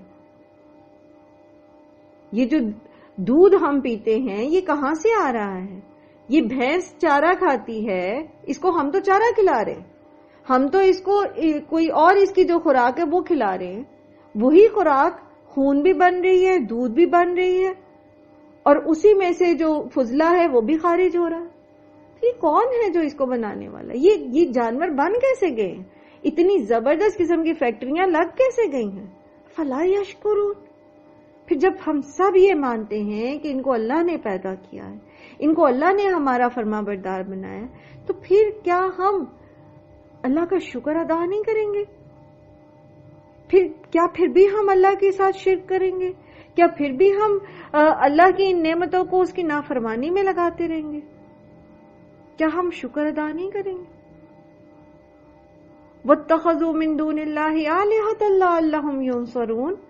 اور انہوں نے ظلم یہ کیا، انہیں پتا تھا آسمان اور زمین کا خالق اللہ ہے، انہیں پتا تھا کہ ان مویشیوں کا خالق مالک اللہ ہے، انہیں پتا تھا کہ ان مویشیوں کو اللہ نے ہی ان کا مطیع بنایا ہے، انہیں پتا تھا کہ اللہ ہی نے ان مویشیوں میں یہ اوصاف رکھے ہیں کہ ان کا دودھ اور ان کا گوشت کھانے کے قابل ہے. پھر بھی انہوں نے اللہ کو چھوڑ کر دوسرے معبودوں کو بنا لیا. کیوں بنایا؟ کیا لاجک تھی پیچھے؟ کیا وجہ تھی؟ کہ وہ ان کی مدد کریں گے. انسان اپنی خواہش نفس کے پیچھے چلتا ہے اور اس کے بعد وہ چاہتا یہ ہے کہ پھر اللہ کی پکڑ سے بھی بچ جائے. اس کے لیے پھر شیطان نے اس کو سجھایا کہ دیکھو یہ فلان تو اللہ کا بہت نیک بندہ ہے، اگر تم اس بندے کو راضی کر لو، اگر یہ تمہاری سفارش کر دے تو اللہ تمہیں معاف کر دے گا. اور اس چکر میں لوگوں نے پھر دیویاں بنا لی، دیوتا بنا لیے، اور ایسے ایسے کام شروع کر دیے کہ وہ جو گناہ کرتا ہے، بندہ جو گناہ کرتا ہے تو اللہ کی پکڑ سے یہ مجھے بچا لے گا. اللہ تعالیٰ فرماتے ہیں لا یستطیعون نصرہم وہم لہم جند محضرون. ان کی تو کیا ہی وہ مدد کریں گے، بلکہ وہ تو خود ان کے حاضر باش غلام بنے ہوئے ہیں. مطلب یہ بت، یہ قبریں، یہ صاحب قبر، یہ سارے ان کی کیا مدد کریں گے؟ اس وقت تو یہ جو ان کی عبادت کر رہے ہیں یہ خود ان کی خدمتیں کر رہے ہیں. وہ جیسے ابراہیم علیہ السلام نے جب بتوں کو توڑ دیا تھا تو ان کی قوم نے کیا کہا تھا پھر کہ چلو اگر تم اپنی معبودوں کی مدد کرنا چاہتے ہو تو اس ابراہیم کو جلا دو. تو وہ معبود کیسے ہو سکتا ہے جس کی مدد کرنی پڑے؟ وہ بت جو اپنے ناک میں سے مکھی نہیں اڑا سکتا، مکھی اس سے کچھ چھین کے لے جائے وہ اس سے واپس نہیں لے سکتا، ایک مکھی تک بنا نہیں سکتا، جس کو انہوں نے سنوارنا ہے، انہوں نے بنانا ہے، تو وہ ان کی کیا مدد کریں گے؟ فَلَا يَحْزُنْكَ قَوْلُهُمْ. تو آپ صلی اللہ علیہ وآلہ وسلم کو ان کی یہ باتیں غم زدہ نہ کریں. إِنَّا نَعْلَمُ مَا يُسِرُّونَ وَمَا يُعْلِنُونَ. ہم جانتے ہیں کہ جو کچھ انہوں نے چھپاتے ہیں اور جو کچھ یہ ظاہر کرتے ہیں.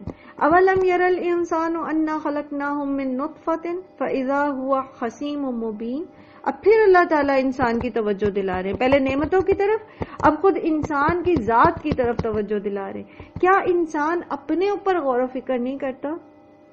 وہ تھا کیا؟ اس کی اوقات کیا ہے؟ وہ کہاں سے بنا ہے؟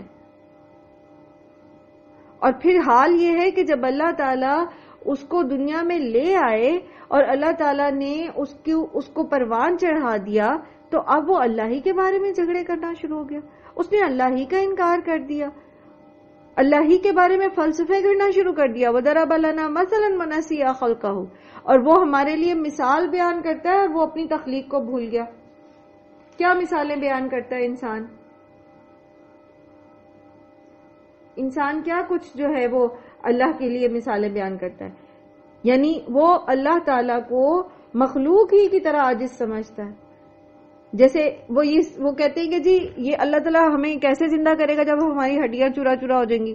تو وہ سمجھتے ہیں کہ جس طرح ایک انسان بے بس ہے کسی مردہ کو زندہ کرنے میں، اسی طرح نعوذ باللہ شاید اللہ بھی نہیں کر سکتا.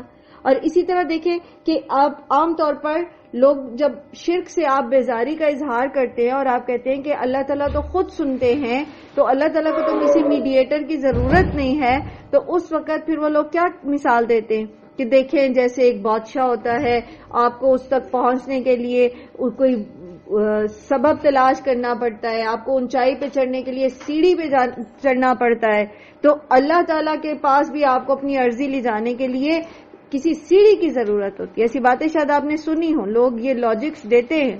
تو یہ کیا ہے؟ اللہ کے لیے مثالیں بیان کرنا. اللہ تعالیٰ نے تو ایسی کوئی اپنے لیے بات نہیں بتائی ہمیں، نہ اللہ کے رسول نے بتائی ہے. انسان اپنے آپ کو بھول گیا کہ وہ بھی تو کچھ نہیں تھا، تو اللہ تعالیٰ نے اس کو پیدا کیا نا.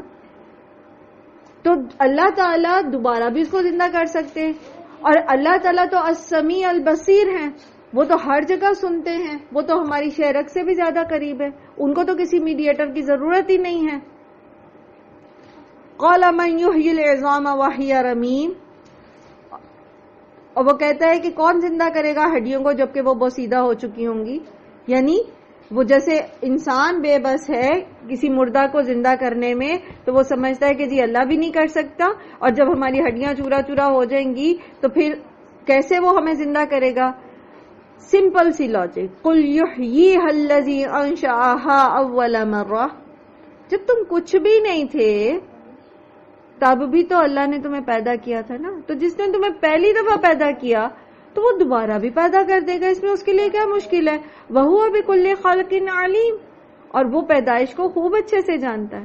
جس نے پہلی دفعہ تمہیں پیدا کیا تو دوبارہ تمہارا اعادہ کرنا اس کے لیے کیا مشکل ہے. الَّذِي جَعَلَ لَكُم مِّنَ الشَّجَرِ الْأَخْضَرِ نَارًا فَإِذَا أَنتُم مِّنْهُ تُوقِدُونَ. اور اللہ کون ہے؟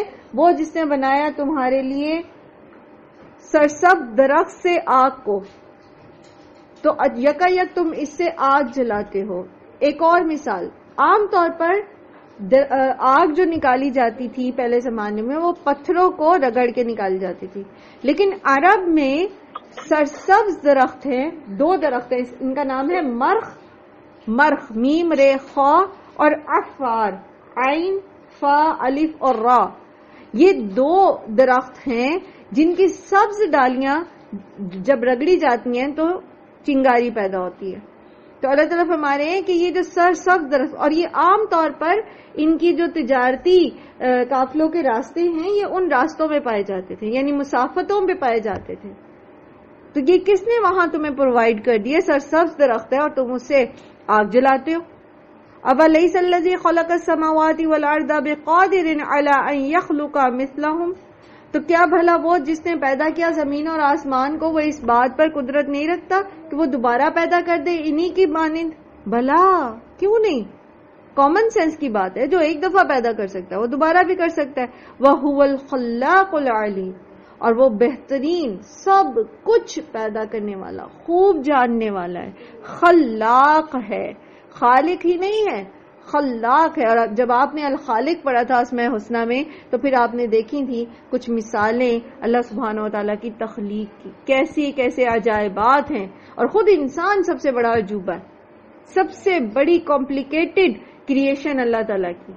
یہ جو تاڑ ہم بول رہے ہیں نا، یہ پچھلی اتنی دیر سے میں بولے چلی جا رہی ہوں، یہ اللہ تعالیٰ کی ایک ایسی مخلوق ہے کہ انسان اگر اپنے اوپر ہی غور و فکر کر لے تو وہ ایک خلاق، ایک واحد لا شریک رب کا قائل ہو جاتا ہے. انما امرہ اذا اراد شیئا ان یقول لہ کن فیکون. اس کو انسانوں کو زندہ کرنے کے لیے دوبارہ کوئی کارخانے چلانے کی ضرورت نہیں ہے. اس نے تو صرف ارادہ کرنا ہے اور کن کہنا ہے اور وہ ہو جائے گا. تمام، جیسے پیچھے بھی آپ نے پڑھا کہ تمام انسانوں کو قیامت کے دن آدم علیہ السلام سے لے کر آخرت قیامت تک جتنے بھی انسان ہیں سب کو دوبارہ زندہ کرنا اللہ تعالیٰ کے لیے ایسے ہی ہے جیسے کسی ایک فرد واحد کو زندہ کرنا. اللہ کے لیے کچھ بھی مشکل نہیں ہے. فَسُبْحَانَ الَّذِي بِيَدِهِ مَلَكُوتُ كُلِّ شَيْءٍ وَإِلَيْهِ تُرْجَعُونَ. بس پاک ہے وہ جس کے ہاتھ میں بادشاہت ہے ہر چیز کی اور اسی کی طرف تم لوٹائے جاؤ گے. تو اصل بادشاہت کس کے پاس ہے؟ اصل مالک کون ہے؟ اصل خالق کون ہے؟ اصل میں قدرت کس کی ہے؟